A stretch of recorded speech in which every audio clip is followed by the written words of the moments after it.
Yes, Kenya. Tamu sana, tamu sana, tamu sana, yes.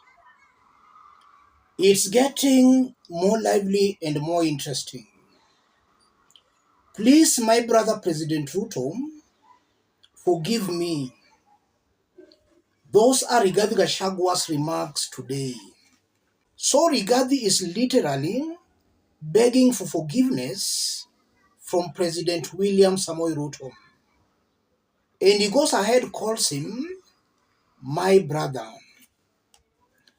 Let's have a look at the story as captured by citizens through their online pages. Beleaguered Deputy President Rigathi Gachagua on Sunday asked for forgiveness ahead of his D-Day with members of parliament who will decide his removal from office through impeachment. In a passionate appeal during a church service at the National Prayer Altar in Nairobi, Gachagua said if he has wronged anyone as Deputy President of Kenya, they should find it in their hearts to forgive him. Gachagua asked Ruto, MPs who have tabled his impeachment in parliament, and Kenyans to forgive him for his wrongdoing. I want to say to my brother President William Ruto, if in our zeal to work I have wronged you, please find it in your heart to forgive me. If my spouse, in her duties with the boy child, has wronged you in any way, please find it in your heart to forgive her. Gachagua pleaded. Turning to MPs, Gachagua had a similar appeal, apparently referencing to his shareholders' rhetoric upon resuming office in 2022. Gachagua said all he was doing was appreciating those who voted for him and Ruto into power. Probably you find that in appreciating our people and the support they gave the president and I, probably our utterances made you feel uncomfortable. We did not mean bad. We were appreciating the people who voted for us. If you feel that we rubbed you the wrong way, please find it in your heart to forgive me, he further pleaded. That's Rigathi Gachagua. He's literally begging for forgiveness from President William Ruto and is calling him my brother. My brother. I want us to put all this into perspective for Kenyans to understand what this means. If you are watching us but you have not yet subscribed, subscribe, give the video a like. Let's proceed. What does all that mean, ladies and gentlemen? The apology confirms Rigathi Gachagua might have been guilty as charged. So he's apologizing because he knows he's guilty. The charges against him are true. They are not fabrications. If they were fabrications, then Rigathi had no business apologizing. He is apologizing because he knows those charges are true. That apology is a serious blunder on the part of Rigathi Gachagua. In fact, the apology can give the members of parliament more impetus to impeach him because it's just confirming that indeed he is guilty as charged. I see that as a blunder. Secondly, it's highly possible Rigathi has tried everything, but all that has failed. He has gone to court, he has failed there. He has tried seducing members of parliament. He has failed. He's even tried seducing the senators because eventually the impeachment will end at the Senate. He has tried seducing the senators. It has all failed. So Rigathi has no option but to apologize to William Samoei Ruto. When the impeachment started, Rigathi was saying yeye ni chuma ya zamani, hawezi uziwa uoga. It's actually true. ameuziwa uoga, and Rigathi has bought the fear. He's sensing danger. That's why he's apologizing. Everything he has tried has failed. He has no option but to apologize. That's also something coming out very clearly.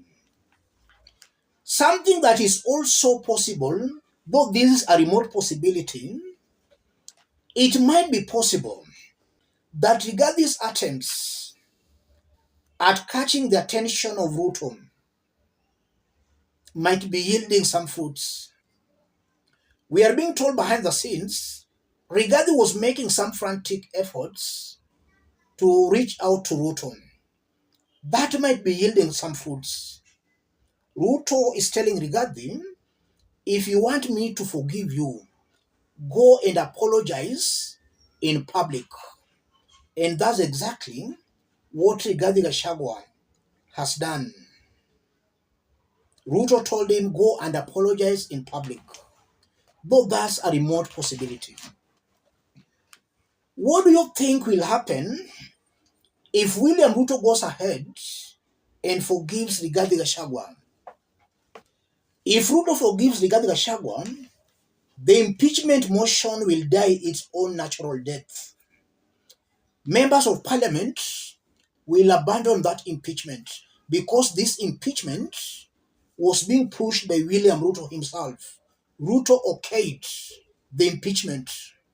If he forgives Rigathi Gachagua, members of parliament will dump that impeachment, and some will even start pressing Rigathi Gachagua. That's something Kenyans should expect. Another thing that is most likely going to happen in the event Ruto forgives Rigathi Gachagua, Ruto will lose the support of some members of parliament, and more so these ones from the mountain. They'll equally apologize to Rigathi Gachagua, and they'll start supporting Rigathi Gachagua. So William Ruto will lose these MPs to Rigathi Gachagua. So if Ruto forgives Rigathi, Ruto will be weakened, Rigathi will become stronger. On the ground, if Ruto forgives Rigathi Gachagua, he will lose some of Raila Odinga's supporters, because some of Raila's supporters are currently sympathetic or supporting William Ruto because he is impeaching Rigathi. If Ruto forgives Rigathi, then those Raila Odinga supporters will stop supporting Ruto, or they will stop being sympathetic to him. And on the side of Rigathi Gachagua, there are also some Rigathi Gachagua's diehard supporters who are just annoyed with William Ruto for bringing Raila Odinga into his government. And those Rigathi Gachagua supporters, I don't think they will forgive Ruto, even if Ruto forgives Rigathi Gachagua. So Ruto will lose those Rigathi Gachagua supporters, and he'll also lose these Raila Odinga supporters. That will make William Ruto weaker on the ground. If Ruto is hated today in Kenya, if he forgives Rigathi, he'll be more hated. That's also something that William Ruto should know. So this talk of Ruto being a one-term president will be more realistic than ever. And again, if you look at William Samoei Ruto, Rigathi and Raila Odinga, one reason why William Ruto brought Raila Odinga into his government was to kick out Rigathi Gachagua. If he fails to kick out Rigathi Gachagua, Ruto's relationship with even Raila Odinga or ODM will be shaken. William Ruto will have betrayed the plot. So his relationship with ODM party or with Raila Odinga will also be affected. Ruto does not want Rigathi to succeed him. If he forgives Rigathi Gachagua, that only means he will have no option. He will not be able to stop Rigathi Gachagua from succeeding him. Rigathi will be too strong to be stopped by William Samoei Ruto. So Rigathi will clearly win if Ruto forgives him. And from where I sit, I don't think Ruto will forgive Rigathi Gachagua. This is something that has been boiling for months. If there was a forgiveness, it could have happened long time ago, not now. The die is cast, Rigathi will surely be impeached. No man will be able to save Rigathi. Ruto will not save Rigathi. Rigathi will be impeached. Let me stop it there. If you are watching us but you have not yet subscribed, subscribe, give the video a like. Thank you. God bless you. God bless Kenya.